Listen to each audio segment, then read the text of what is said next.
was a romantic. He would take it upon himself to be the avenging angel of his clansmen and swoop in to save them all. Even as the thought crossed Kyr's mind, Hugh unsheathed his mighty claymore and dug his heels into his horse's sides. "Nay, cousin!" he shouted as the beast surged forward. "Ye dinna hae to." "Aye, Kyr, I do." "Bollocks," Kyr cursed, before he too drew his sword and followed his cousin into the fray, with the battle cry of Clan MacCoinich on his lips. If a man had to die, it was a fine spring day for it. Hungry and weary from days of marching without adequate supplies, the Jacobite army still rallied for this last charge, into the guns and bayonets of Cumberland's army, many of them raked by cannon fire and grape shot before they even reached the enemy. They gave it every last ounce of heart they possessed, taking down as many of the enemy as they could. Despite his lack of devotion to the actual cause, Kyr was intent on supporting his clansmen in battle to the best of his ability. He attacked aggressively, working his way deeper and deeper into the foray until the enemy surrounded him. With a grim smile, he sent redcoat after redcoat to meet his maker. It wouldn't be enough, though. It couldn't be. They were weaker than their enemy, outnumbered. It couldn't last long.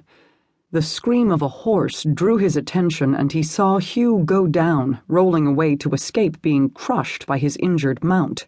Knowing his cousin had no hope of survival on foot among the overwhelming odds and long reach of the enemy's bayonets, Kyr kicked his mount into motion. Slashing his way through a sea of redcoats, he made his way toward Hugh. Such magnificent valor, he thought with a grin of admiration. Hugh continued to fight the enemy with his every fiber. He towered over them all, twice the man any of them were, giving twice the fight. Then one of the cowardly Sassenachs struck Hugh from behind, and Hugh dropped to one knee.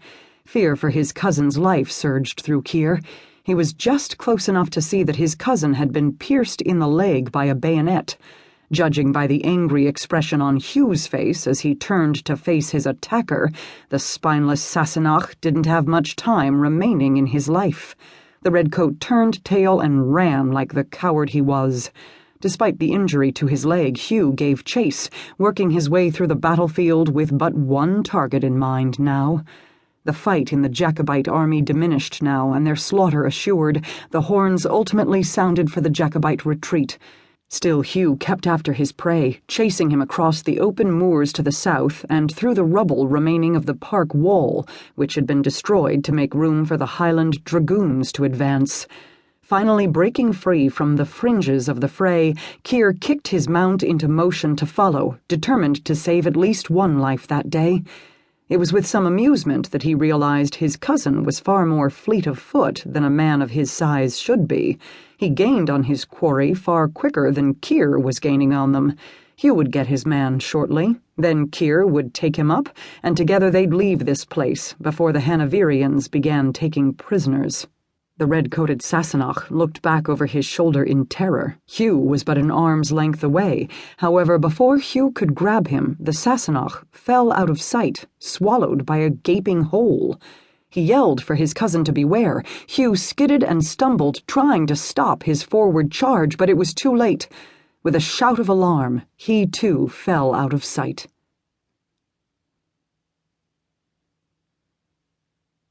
Shaking off his shock, Kyr kicked his horse into even swifter motion, but as he neared the breach, the animal spooked and reared, tossing its rider before sidestepping nervously away. Cursing the animal, he scrambled the few remaining yards as the cavity began to shrink, calling frantically for his cousin through the curious blackness.